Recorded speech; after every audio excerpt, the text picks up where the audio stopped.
Inside the NFL, pro football's most informative hour, with your hosts, Glenn Dawson, Nick Bonacati, and Chris Collinsworth. Hello, everybody. Welcome to this week's show. We're down to the final two games of the regular season. The playoff picture is much clearer. Nick and Chris, when you take a look at the teams in and out of the playoffs, I think you can understand how important coaching is to the success or failure of a football team. Chris, let's talk about coaching and how it's affected the wins and losses this year. Well, with all the success of first-year coaches, I'm now convinced more than ever that the talent in the National Football League is about the same, and it's coaches and schemes that win championships. The coaching has really changed over the last couple of years.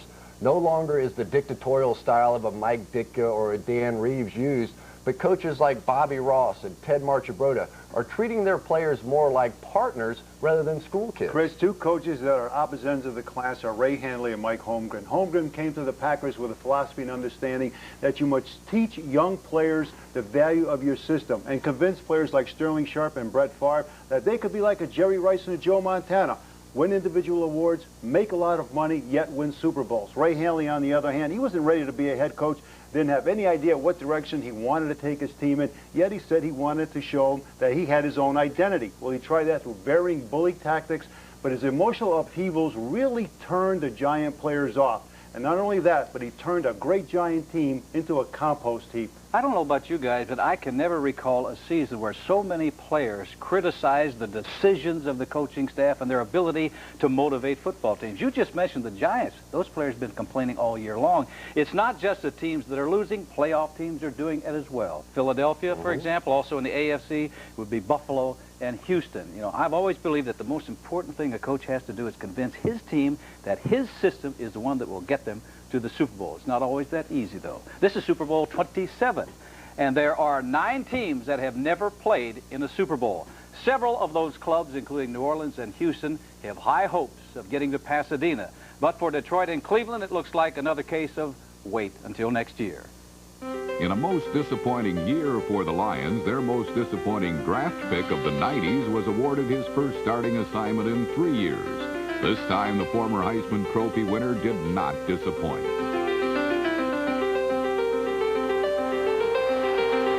Andre Ware responded with an efficient, error-free performance that included a pair of touchdown passes. Here's Ware back in the pocket at the 29-yard line, going to throw to the end zone on the left side. Touchdown, Detroit! While Ware offers hope for the Lions' future, the Browns' hope for the present rests with Bernie Kosar. Pocket with time, throwing deep, left side for Michael Jackson. Jackson with a leaping catch at the 30-yard line, gets back up to the 20, and races into the end zone for a touchdown. That was a thriller. Michael Jackson was not tackled, and he bounced up. In the pocket, Bernie Kosar is as accurate a passer as there ever was, but once forced out of the pocket, he gives new meaning to the term winging it. Kosar's underhanded approach must be refined if the Browns hope to conquer the Oilers this Sunday. And while the Lions' win ended 3 years of frustration for Andre Ware, another kind of frustration continued in Houston, where quarterback Cody Carlson has taken over for the injured Warren Moon.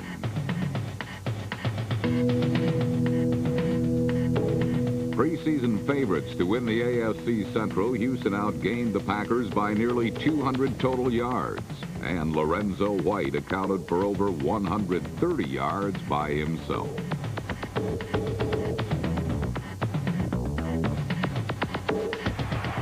Carlson, option play. White turn in the left corner. Hurdles.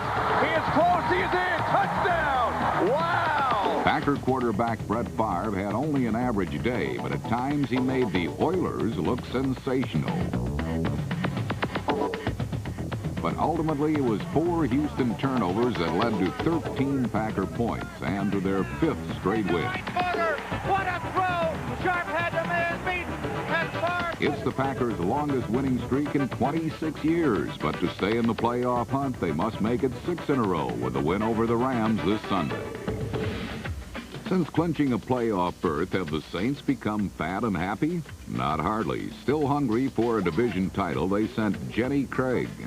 Make that Craig Hayward after the Rams, and the 300-pound fullback took big bites out of the Los Angeles defense. It is First and goal to go from the 9-yard line. Hayward takes the handoff on the left side, breaks a couple of tackles, 5, and he's in. Touchdown.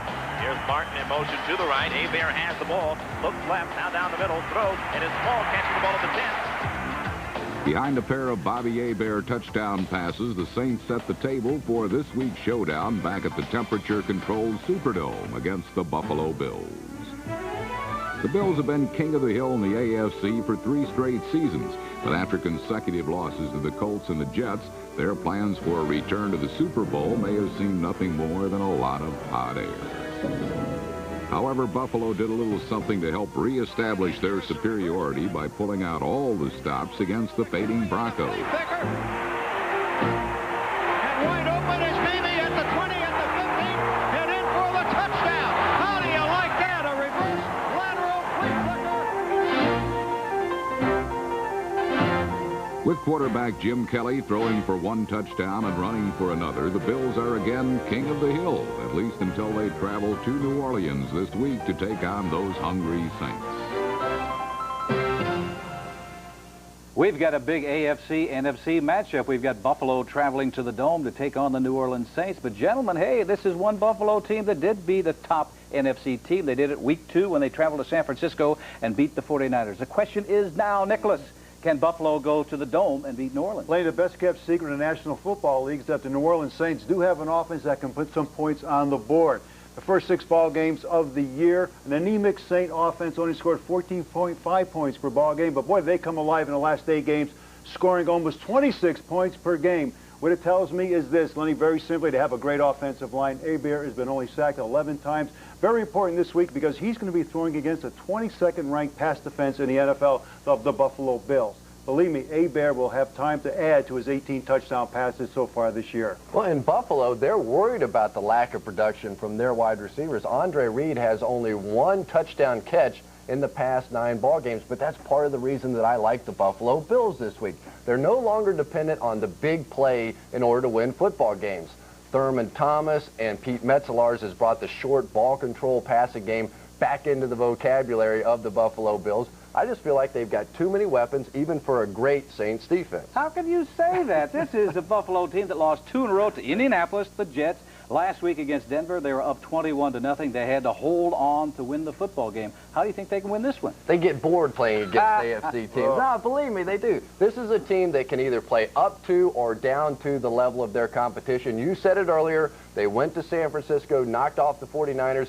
This weekend, they pull off the double, take care of the Saints as well. Now, the Saints' offense has been, called boring, but the players are never bored. Another thing to consider, the giveaway, takeaway category in the NFC, the Saints lead with a +11. Buffalo is -1. That means that Buffalo's not going to get any easy touchdowns. They're going to have to travel a long way to score on the Saints, and they're going to do it against that tough defense.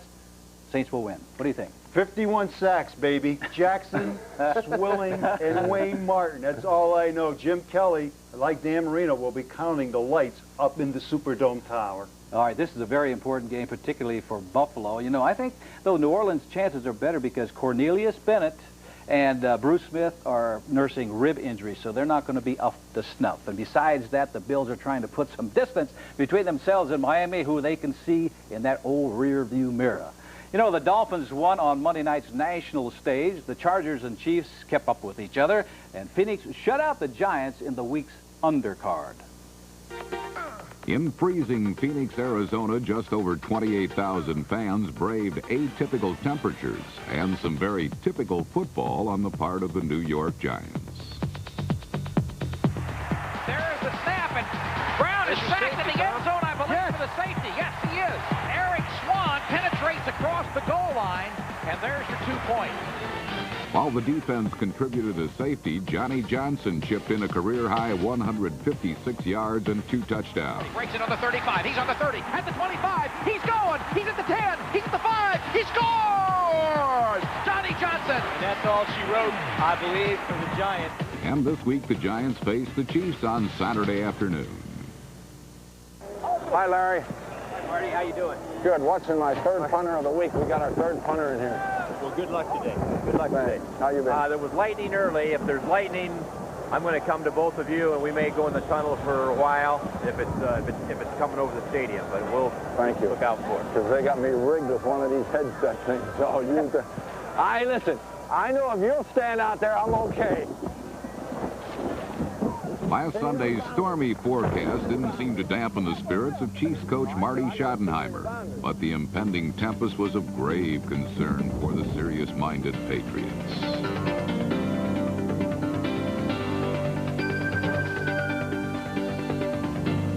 Well, not every Patriot. Some guys have actually acquired a taste for this kind of weather, but the Patriots didn't figure to be those types of guys. New England entered the game with the worst turnover ratio in the league, while Kansas City had the best. So who would have thought that on the game's first play from scrimmage, it was the Chiefs who fell victim to the elements. The snap, the spin, the handoff, right side with the block. Here comes Okoye, 15. Trying to cut outside. Fumble on the play. It's picked up by New England, and running down is Tim Goad. He gallops in. Touchdown, New England. A fumble by Christian Okoye on the first play of the game, picked up by Tim Goad, and he runs it in for a Patriots touchdown. Those gloves, I don't think help this kid. Slippery hands didn't help Dave Craig later in the quarter as his fumble set up another score in a 13-3 Patriots lead. In all, the Chiefs would lose 4 fumbles from their rain-soaked fingertips. I don't like these damn gloves because the ball gets on them and it comes out. I would take the damn things off, Dale. We're going to stay warm. You got to believe that.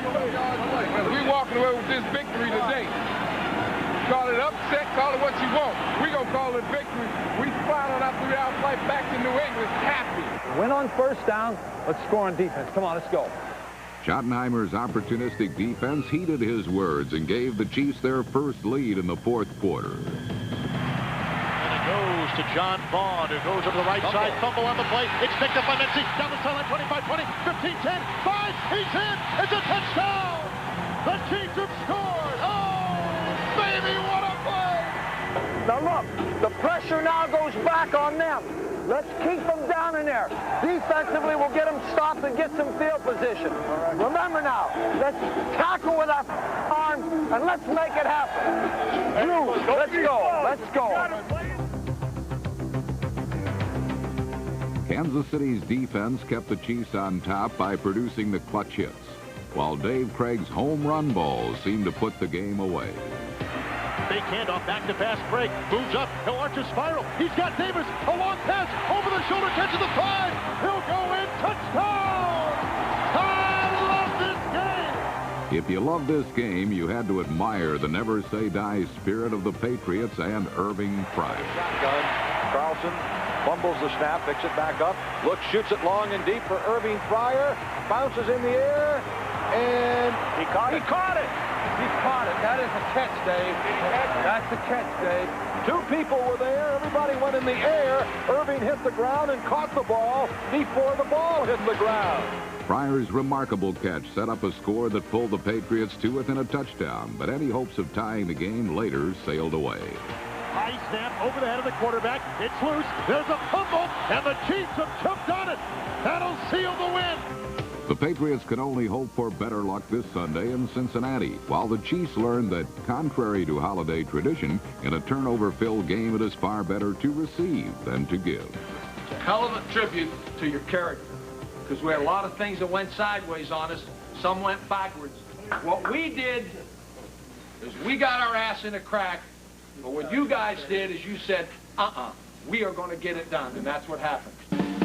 In San Diego, David Shula enjoyed a reunion with revered defensive genius Bill Arnsparger, then promptly proceeded to pierce his Charger defense. Yard line, first down and 10. Looks to throw off play action. Going for the bundle. Got a guy open. It's caught. Down the sidelines is Query to the 10. He scores. Touchdown, Cincinnati. David Klingler's 83-yard lightning strike gave the Bengals a lead that was quickly matched. Humphreys back to throw. Inside blitz. Goes to the back of the end zone. Caught by Miller. Touchdown, San Diego at the back flag. From there, this tie game turned on acrobatic catches by the Chargers' offense and defense. He caught it. Oh, what a catch. Tipped into the air. Tipped the again. It's loose. San Diego's got it there, and Carrington on the second tip picks it up at the 35, to the 30, to the 25, and put that sucker in your VCR. In the second half, San Diego went ahead for good with a 4th down gamble from the 1. 4th and goal from the 1. So what does Bobby Ross do here? Bobby Ross going for the playoffs. The fans like his decision. He's going for the touchdown. And the 50,000 coaches in the stands say go for it. They'll be the first to boo if he doesn't get it. 4th and goal from the 1. Same formation, same cast of characters. Bootleg to the right. Humphrey's going to try to run. He dives at the end. Yes, touchdown, San Diego. Stan Humphreys on a bootleg right. Humphrey's heroics have not only saved the season, they've helped San Diego become the first team in NFL history to clinch a winning record after starting with 4 losses. This Sunday, they can also be the first team in NFL history to make the playoffs after starting 0-4 if they beat the Raiders in Los Angeles. Last Monday night, the Raiders tried to keep their playoff hopes alive, but Miami's defense refused to play dead. Back he goes to throw, goes for the sideline, intercepted by Brown. He's going to score, down to the 10, 5, touchdown. J.B. Brown's touchdown was impressive, but it was not the defensive highlight of the night. After picking off Dan Marino in the end zone, the Raiders' Eddie Anderson tied for the second longest interception return in NFL history. A key block by Ronnie Lott on Mark Higgs cleared the way as Anderson raced 102 yards for the touchdown. Nobody's going to catch him unless he runs out of gas. There's one man back. He goes on by him, and it is a Raider touchdown. 7 points were all the Raiders could score, however, and a 62-yard bomb by Dan Marino sealed their fate. Flea Flicker pitch back now to Marino. Going deep down the left side. Duper running free. Makes the catch at the 20, the 10. High step 5. Touchdown Miami on a Flea Flicker. 60. The Raiders face the 9-5 Chargers this week.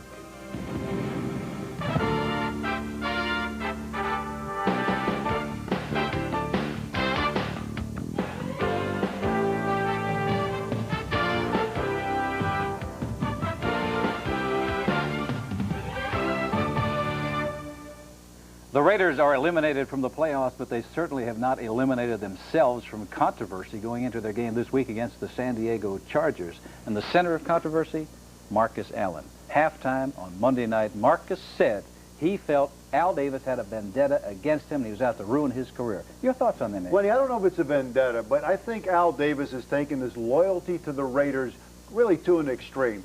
Al Davis is treating Marcus Allen like he is an outcast. The reason for that is Marcus held out in training camp because he wanted a better contract. But Marcus Allen is not the only victim. A couple years ago, Steve Berline, who I consider the future of the Raider franchise, was traded away to the Dallas Cowboys for almost nothing. The reason Berline held out in training camp, therefore he was not loyal, because he wanted more money.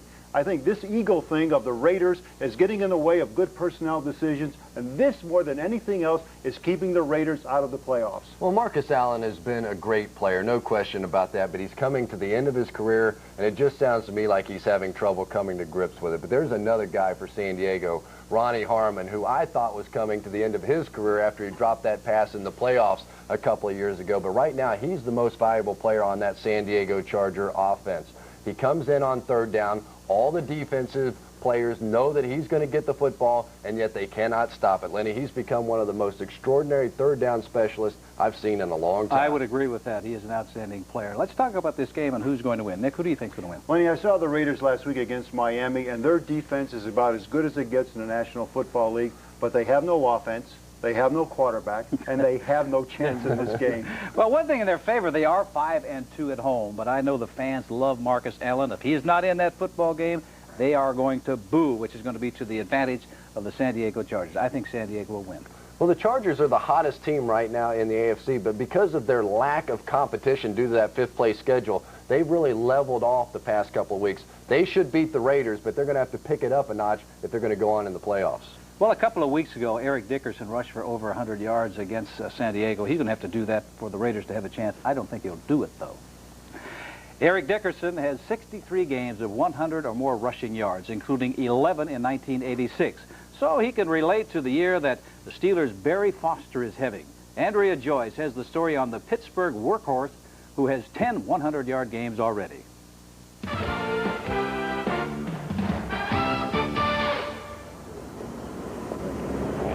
Even though the 2 daily newspapers here in Pittsburgh have been shut down for the past 7 months, that hasn't kept one Steeler running back out of the headlines. In sports sections across the country, Barry Foster is front page news. Seems everyone wants to read all about it. The story of the NFL's surprise leading rusher. Born and raised in the Dallas suburbs, Barry Foster idolized Tony Dorsett and the Cowboys. But as one of 8 children, dreams of an NFL career took a back seat to the reality of everyday life. His youth was mixed with hard work both on the field and off. I grew up very poor, a lot of hard times in my life. It wasn't a father figure around the house. It was just my brothers and sisters and my mom. So we all had to grow up pretty fast, and we all had fun, but we also knew we had to become our own adults to get on in this world, because we all knew life was not fun and games. That lesson was drilled home on draft day 1990. The first-year college underclassmen were eligible to enter the draft. Touted as the best back in Arkansas history, Barry felt comfortable leaving the university as a junior. That confidence eroded, however, as Foster watched 18 running backs selected before him. He would not be chosen by Pittsburgh till the 5th round, the 128th pick overall.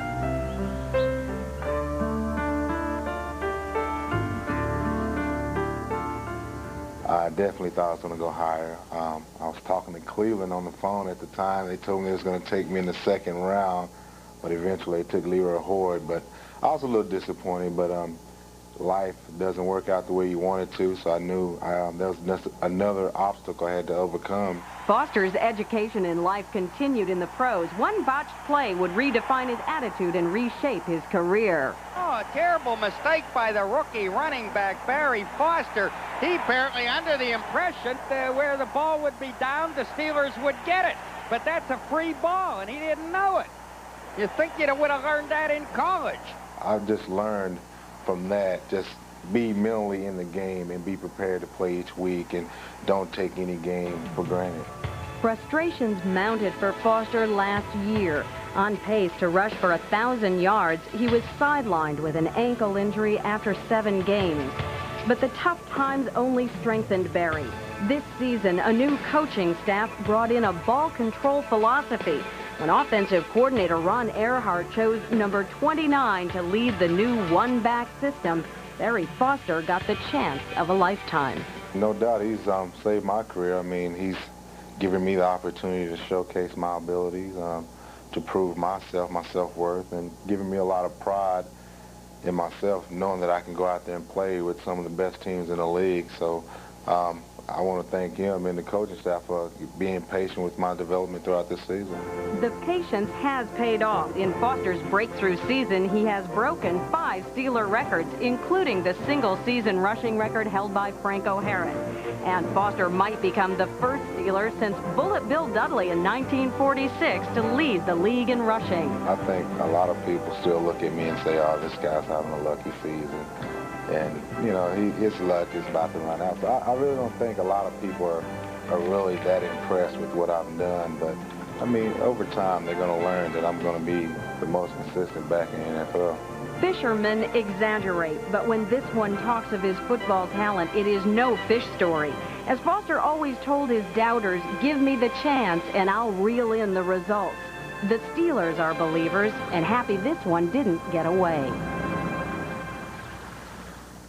What a season Barry Foster is having. Although last week the Chicago Bears were able to slow him down, but things should get better when his quarterback Neil O'Donnell and his tight end Eric Green come back in the fold in a week or so. Well, right now we've got Gary Myers back in the fold. And Gary, I want to talk about a very controversial call last week in the Washington-Dallas game. We'll take a look at a different angle perhaps that our viewers haven't seen before. The important thing is Troy Aikman. Did he lose the ball by going forward with the forward pass, or did he lose it, bring it back, and on a fumble? What's the league saying? Lenny, they're saying this is one play that instant replay might not have helped. I spoke with Jerry Seaman, who's the director of officiating. He watched the play from many angles, ordered some special footage from NFL Films, and said that if he was a replay official at that game, he would not have overturned the play because he said it was inconclusive. However, this was one of 10 games this year the NFL has experimented with some new instant replay equipment, and Jack Reeder, who's a Siemens assistant, was at that game, and when I spoke to him, he said that he would have ruled it an incomplete pass. So it just shows how close a call it was that two of the NFL's keenest eyes didn't necessarily agree on what they would have done. And the second part of that play was whether Emmitt Smith's knee was down before he lost control of the ball. Reeder said he would have ruled him down by contact, which would have meant it was a safety. Seaman again says he thought it was inconclusive and would not have overturned it. I could solve all those problems. Just don't let those defensive players get in the face of the quarterback. Spoken like an Last week we were talking about collective bargaining and a possible agreement. One of the things was free agency. If a guy had 5 years with the team and his contract expired in February, he'd become a free agent. For our viewers, who are some of the names that could become available? Well, I mean, the first thing is the way they're scouting in the pro personnel departments this year has really changed. The last 4 years, the scouts have been looking at the bottom end of the roster because of Plan B, but all season now they've been scouting the elite players knowing that there will be some sort of free agency in February. And when you look at some of the players who could be available with no salary cap this year, you can really rebuild your team. You know, each team will have a couple of exemptions, but still look at some of these offensive players like Steve Young and Rod Bernstein and Mark Clayton and a great offensive lineman like Lomas Brown and Paul Gruber. And on defense, it's really going to be tough to score on these guys, especially because of the front wall you can put together here with Reggie White and Neil Smith and Leslie O'Neal, and there's some pretty good players the rest of the defense also. This could be the most exciting offseason in NFL history because players will be going all over the place. I think the most exciting part of this program is the pick segment, and you're doing so well, I want to see you back in that segment. Okay, Len. Sometimes it's a defensive player that dominates the game. Deion Sanders always excites people. Audrey McMillan scored again for the Vikings. Mike Singletary made his Soldier Field finale memorable. And in the Meadowlands, everyone's thoughts were on Dennis Byrd. Last week, banners of good wishes were waving as the Meadowlands waved its ban on banners in a tribute to seriously injured Jet Dennis Byrd. Thus inspired, Bird's teammates proceeded to bury Jeff George, sacking him 5 times and forcing him from the game. Jeff George has been yanked. The next time the Colts have the football, Jack Trudeau is warming up behind the bench, but now the defense has a job to do. Specifically stopping this Heisman hopeful, whose perfect pose and nifty face suggested that this frustrated footballer had more offensive skills than either offense. And while security eventually escorted this fan from the field, backup quarterback Jack Trudeau was preparing to take the field, an advantage of a porous zone defense. To the left, wide receiver Brooks to the right. And back to throw is Trudeau. He goes for it all, and a diving catch for the touchdown. The Colts are hoping to keep their playoff hopes alive with a 4th consecutive victory over the Cardinals this week. On what was officially proclaimed Mike Singletary Day, the Bears' 9-time Pro Bowler suited up for his final game at Soldier Field. Right, for Singletary. This game's for Singletary. That's for Iron Mike. Iron Mike, we don't want it for him. It's for Singletary. He needs to win, Iron Mike does. You guys will never stop talking about him. We'll keep trying. If they let me try, I'm going to try. It could be another Mike's last home game, I'm too. doing something else. That's all. I appreciate it. God bless you. Can come and play golf with us. Sir. Absolutely. Yeah, I will definitely come. The invitation should be there. Okay. All right, buddy. Good luck in the play. Kick your ass. Absolutely. Really? Hey, there ain't no reason you can't do it all. I'll tell you what. It's like there ain't no reason you can't do it all. One game at a time. Think what a feather that will be. Hey, guys. What's on, baby? Hey, I'm going to tell you something. You want emotion? Watch this football team play football for 60 minutes. Hey. We'll show you emotion. To the right side, Tim Jordan here handing off to Barry Foster, hit by Singletary behind the line. And down With a passion not seen in recent weeks, Singletary and his teammates chased down Barry Foster, the NFL's leading rusher, and held him to a mere 25 yards. It was like the good old days when the Bear defense played as one unit, refusing to give up an inch. Extra incentive to perform well was evident on offense as Jim Harbaugh promised to donate his paycheck to charity in the event of a loss. Blitz back to throw. Quickly releases left side Anderson. 10 to the 5. Dives to the end zone. Touchdown! With victories few and far between this year, Bear fans were asking Old St. Nick for only one gift this holiday season, and he happily obliged because besides knowing who's been naughty and nice, Santa also knows that no team playing in a city starting with the letter P has ever beaten the Bears in Chicago. The Philadelphia Eagles are 0-14 in the Windy City, and Neil Anderson's second score ensured the Pittsburgh Steelers would be 0-9. Despite their loss, the Steelers still clinched the AFC Central Division, heading into their showdown with the Vikings this Sunday. Chicago, meanwhile, may have won the game, but will miss a legend. I'd like to thank my friends, my teammates, my coaches, Bears organization, and I'd like to thank you. God bless you.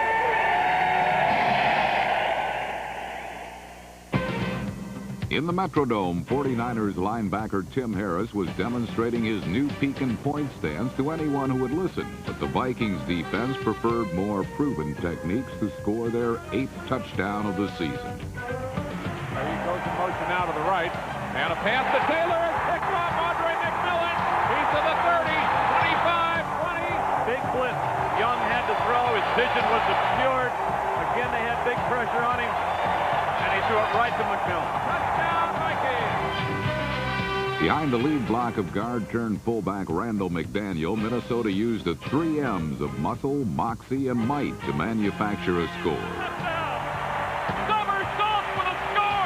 Still, the Vikings were unable to contain backup Amp Lee, who short-circuited them for 2 scores. Throw, he's got his receiver, Amp Lee, touchdown, 49ers. The Vikes have beaten up lesser teams, but have looked pretty harmless against the NFL's big boys, while the Niners are hoping to clinch the NFC West this week against the Buccaneers, who have lost at least 10 games a season for the last decade, which might explain why Vinny Testaverde went incognito before his team once again went belly up.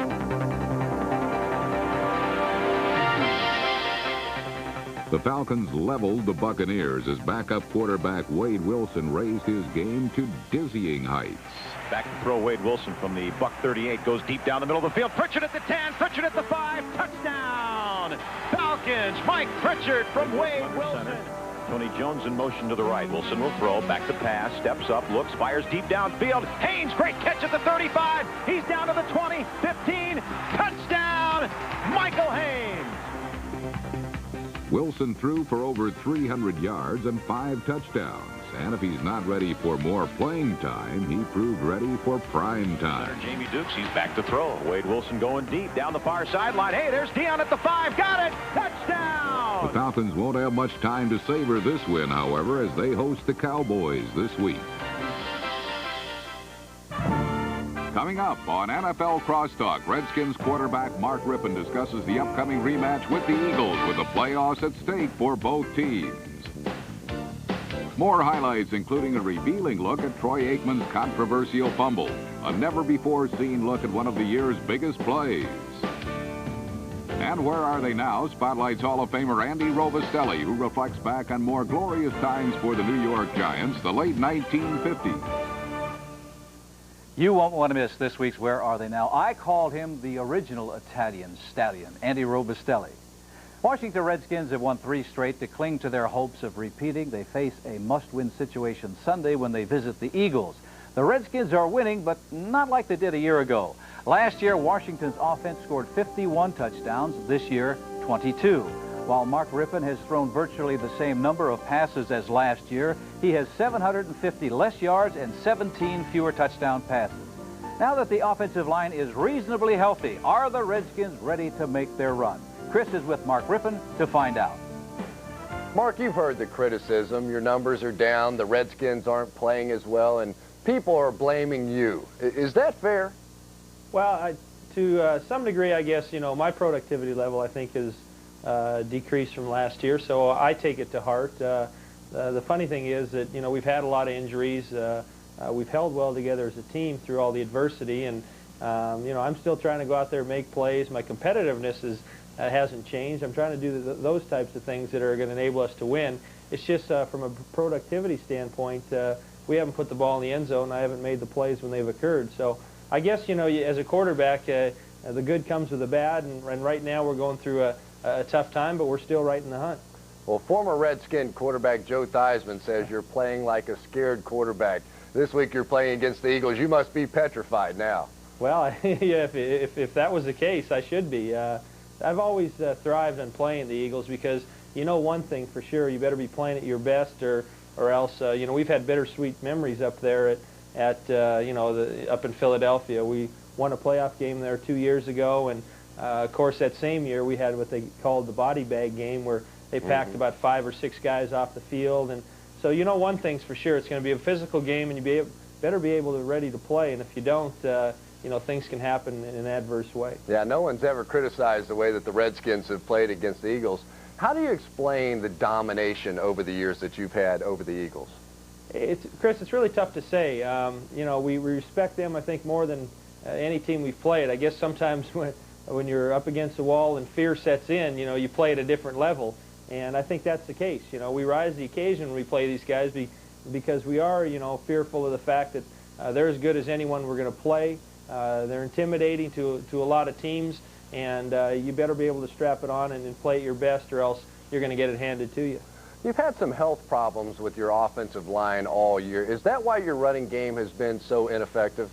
Well, that's one of our strengths, you know, is when that's to a point where, you know, we're bringing safeties up on the line of scrimmage to stop the run, you know, and they're getting away from their soft coverages.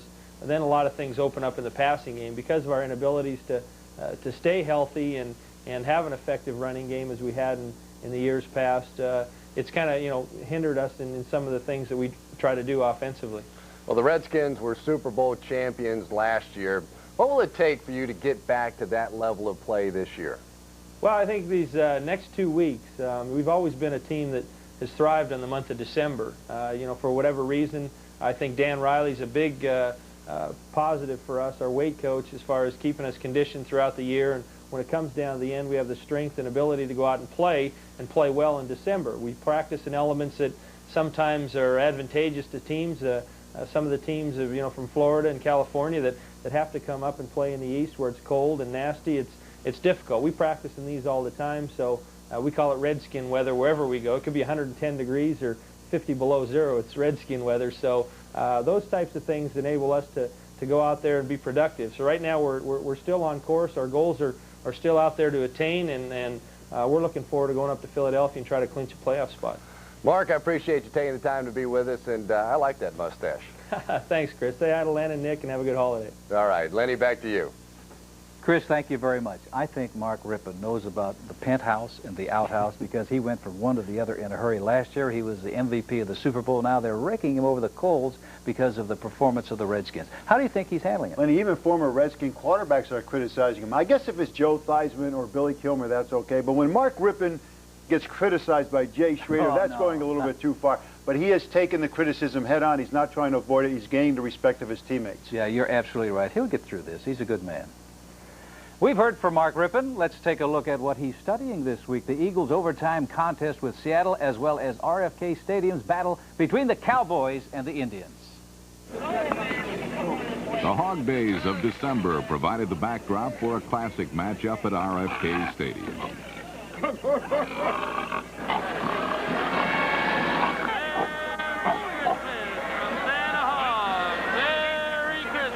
Welcome to RFK. That's right. Well, it's going to be major capital punishment. Called us the Deadskins, man. Got to rise up and show them we're about to turn over in our grave. We ain't dead yet. A couple of nails still to be put in it, and we ain't going to let it happen. To avoid becoming a tale from the crypt, the Skins had to beat a Dallas team hoping to clinch its first NFC East title since 1985. Play your asses off!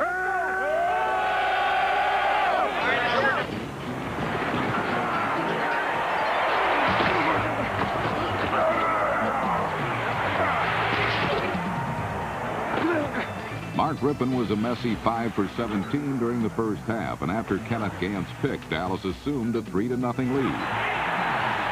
Would this game turn into a picnic for the Cowboys? After all, they brought the hot dogs and the French fries. Troy Aikman brought the mustard and applied it to his first touchdown pass of the day.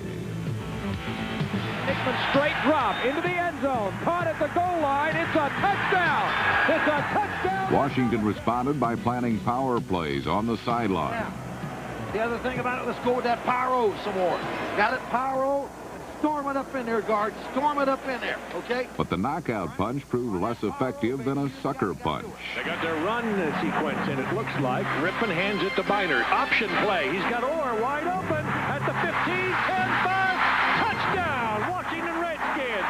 Well, if Rippon can't do it, Biner can. I mean, everybody came up to play the run. There was simply nobody back.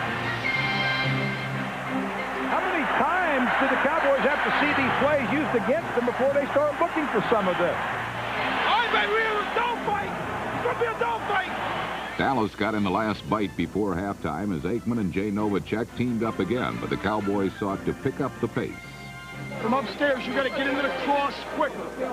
Okay? I'm just relaying information. Okay. In the fourth period, the Cowboys were threatening to add to their 17-10 advantage when number 55, Andre Collins, came up with an interception that led to a field goal. And Washington's defense would again ride to the rescue just before the final curtain was about to ring down. Keep going, man. We do it at the end. We do it in the end. We do it in the end. We do it in the end, baby. Once again, the Redskins defense being asked to come up with some kind of a big play. Get a little tip, intercept it, run it back, and say, that's it, offense. I can't believe they're going to pass the ball. I can't either. Second and 8. They are. He's going to pass. He's in the end zone. He gets the ball batted, gets grabbed, sacked there. Safety. Grabbed in the end zone. The ball's still loose. Grabbed by the defense. What's the call? Might be a touchdown for the Redskins. Let's see. I think it is. Since befuddled officials believed that the ball was at the bottom of the pile, their attention had to be directed towards number 26, Danny Copeland. The officials are looking under the pile. And we don't have replay. Get in the end zone. He's going back to the end zone, Sam. He hears you. It's a touchdown. I believe it's a touchdown. Let's see. It is. We're waiting. Touchdown. Washington Redskins defense. We ain't dead yet. We aren't dead yet. They said the dead skins. I guess we're back. The rejuvenated Redskins next take on the Eagles, who figured to soar above the Seahawks last Sunday. But Philadelphia nearly crash-landed in Seattle after a dive bomber named Randall Cunningham scored the game's first touchdown. Fakes to Walker. He's rolling. He's racing. He's turning. He's leaping. He's diving. He's in. Cunningham was eventually grounded by number 99, Cortez Kennedy, and the Seattle pass rush.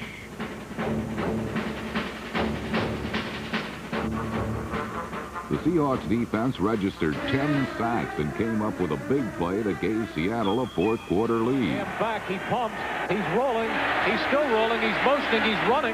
He comes across midfield, fumbles the football, and running all the way down the right sideline and in for a touchdown is Wayne Harper.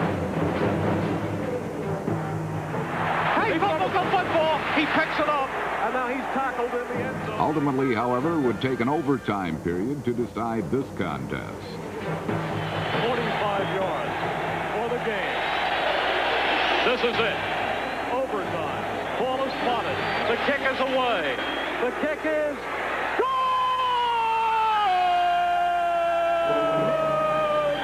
And the Eagles win! Roger Ruzek wins the The Eagles had to struggle to beat one of the league's weakest teams, and that does not bode well for their chances in a crucial battle against Washington this weekend. Yes, this week Washington will be traveling to Philadelphia to take on the Eagles. Quite simply, the team that wins this game will be in the playoffs. But the big question is, how are the Eagles going to handle the controversy created by their all-pro linebacker, Seth Joyner? He blasted the owner, he blasted the head coach, he blasted their quarterback, Randall Cunningham. Well, needless to say, those folks weren't too happy about that. So this past Tuesday, Seth called a press conference to apologize, not for what he said about these men, but because of the distraction that he caused for their game going in against Washington. Are you surprised at his remarks? No, not really. Seth Joyner just verbalized what we've all known for years, and that is that most of the Eagles players don't like or respect Randall Cunningham. They think he's the one that got Coach Buddy Ryan fired. And while they're maintaining a very strong, unified public front, this is clearly a team that is crumbling from within. And whatever pressure Randall Cunningham felt because of his poor play this year has just been increased tenfold because Seth Joyner has gone public with the Eagles' dirty little secrets. Well, one thing's for sure, Washington doesn't have these kind of troubles, but they do have trouble with their offense, and it starts with their quarterback, Mark Rypien. I know Rypien has only been sacked 19 times so far this year, but he has what we call happy feet. He moves his feet in the pocket, and he's hurrying his throws. And this week against the Eagles, with Seth Joyner, Clyde Simmons, and Reggie White coming after him, he's really going to be hurrying his passes. His performance is really affecting Art Monk and Gary Clark. At this time last year, these two receivers had 16 touchdown passes. This year, they only have 7. This is a performance that will not get Washington to the Super Bowl. Happy feet, I like that, don't you, Chris? Because happy feet is good in dancing, I know that, but I guess not in playing quarterback. Controversy surrounds both of these teams. It centers on the quarterback position, the most important one on this football team. All right, Nick, who's going to win? Lenny, I love a team in turmoil, and believe me, Philadelphia is right there. But they will take out this fury on Washington this week. I like the Eagles. Well, I like to look at the team that is healthiest. I know the Redskins' offensive line is getting better, but I see that a couple of their players, Gary Clark and Darrell Green, are hurting.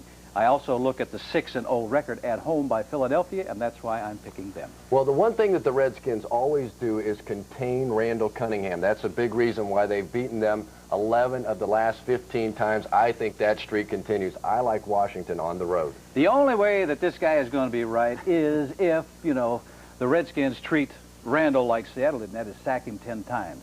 I don't think that's going to happen. In the late 1950s, before the league kept sack totals, one of the best defensive lines played in New York. The names were memorable. Rosie Greer, Jim Katcavage, Dick Modzelewski, and the subject of this week's Where Are They Now?, Andy Robustelli.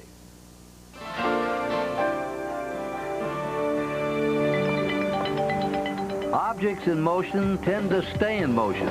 That is Andy Robustelli today as a businessman. Nice for a resort. This is our resort shop. And years ago as a player. Bathing suits and anything that you want for a vacation. In 1951, Andy Robustelli was the 19th round draft pick of the Los Angeles Rams. And on the coast, he went from an unknown to all-pro. I was a player that I think never went into a game unless I was prepared. I don't ever remember going into a game not being prepared. Then in 1956, his dream came true. A trade to the New York Giants and a return to his home in Stamford, Connecticut. The best feeling I ever had was to be with the Giants in 1956, to be with them for that 1 year, and to be standing on the sidelines knowing that we were beating the Bears 47-7 in a championship game that we were supposed to lose. And here suddenly you got a couple of minutes to play and everybody's saying, hey, we're ahead, we're going to be the world's champion. To be there the first year, to be in New York, to be home, and to beat the Bears as we did was a great feeling. I loved the Yankee Stadium. There was a stature that went with playing at the Yankee Stadium, even though I was a Giant fan of baseball. And to go in and to sit, and my locker was right next to DiMaggio's locker. I mean, that was a thrill in itself. As a Giant player and coach, Andy was now a local hero. But for him, the best part was he was closer to his home, family, and business.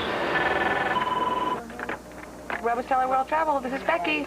I think that there's a sensational feeling of being a part of something. I think all of us, you're a part of your family, you're a part of your business, you're a part of your church, you're a part of your school. But there's something very unusual, I think, about being a part of a pro or a team that takes people, makes people unselfish. We're grabbing it. What about the consistency of calls? Is it true? They're coming. Still is overloaded a little? A little bit less than the beginning of the week, but still a busy day.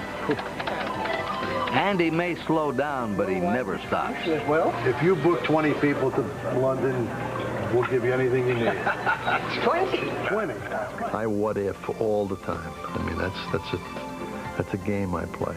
What if I took this and did that? What if we did this, we did that? What if he did this, we did that? Robustelli claims he never went into a game when he wasn't prepared. The same can be said today about him in business.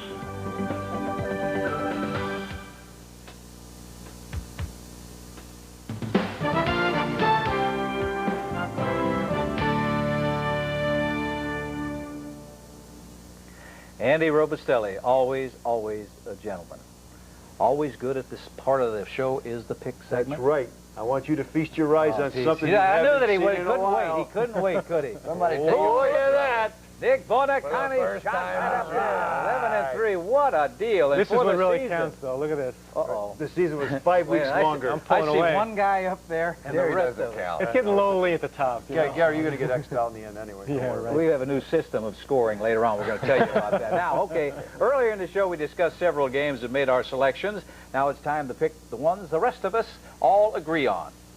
San Francisco will win their 7th straight, beating Tampa Bay. Packers will win their 6th straight, downing the Rams. Denver Broncos will break a 4-game losing skid, beating Seattle. Miami will clinch the playoffs with the victory over the New York Jets. And the Bengals will play the Patriots.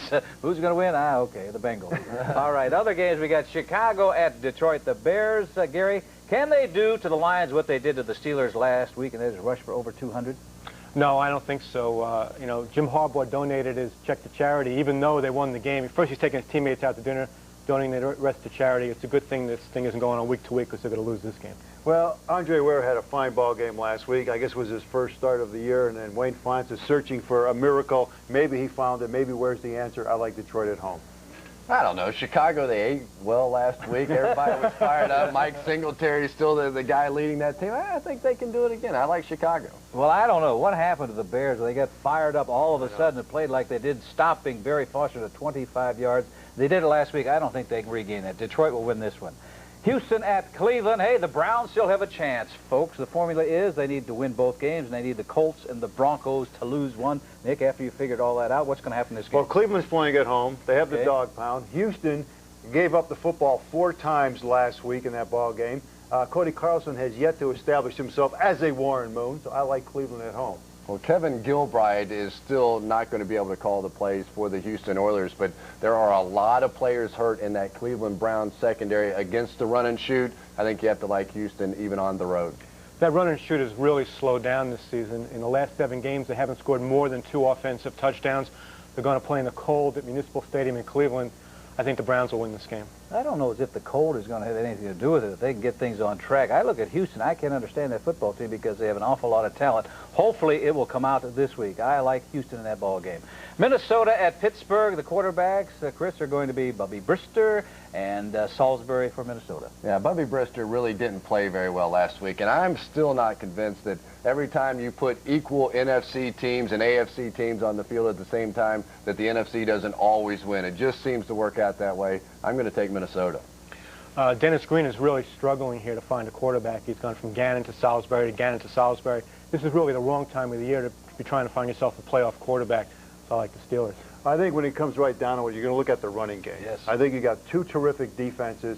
I think when you look at the running game, it's Barry Foster that's going to carry the load for Pittsburgh. I like the Pittsburgh Steelers. I hate to agree with Bonacani, but I will on this occasion. The running game is the key, and I like Barry Foster and the Pittsburgh Steelers. We've got Kansas City at the Giants. Jeff Hostetler, Gary, will be coming back at the quarterbacking realm for the Giants.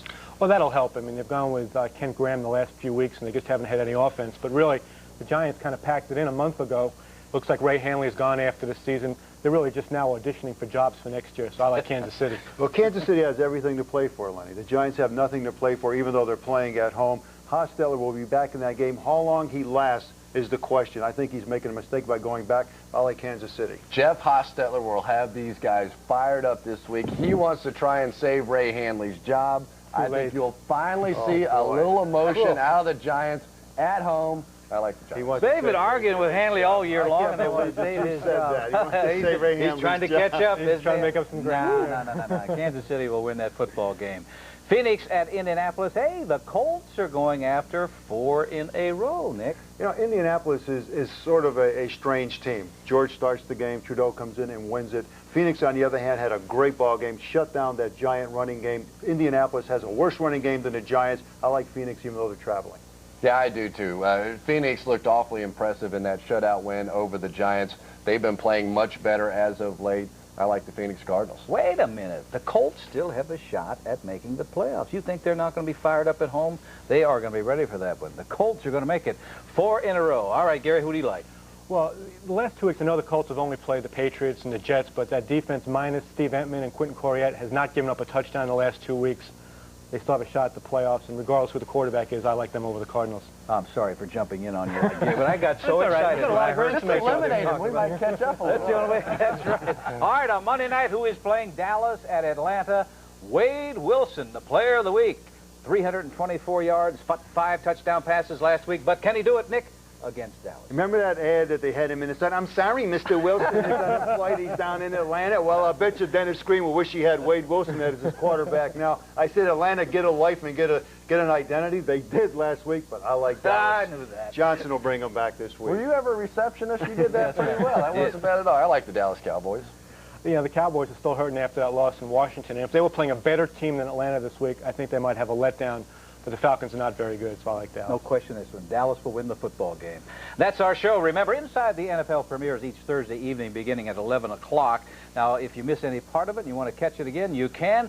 Fridays at 7 p.m. and Saturdays at 11 a.m. Those times are Eastern and Pacific. Next week, folks, join us as Inside the NFL travels to San Diego to cover the amazing San Diego Chargers. Thanks for joining us this week, and catch us next week from San Diego. Hey, baby! We're gonna be here all day! We're gonna be here all day, baby! I like this kind of party! I like this kind of party, baby! Jimmy! Get there! Get there! I would like for the fans to remember me as a guy that really tried to give everything I had on and off the field. My very soul, my mind, my heart, to the game and to life. Roll, Frank, Ronnie! Roll, Frank! Banjo, roll, banjo! Banjo!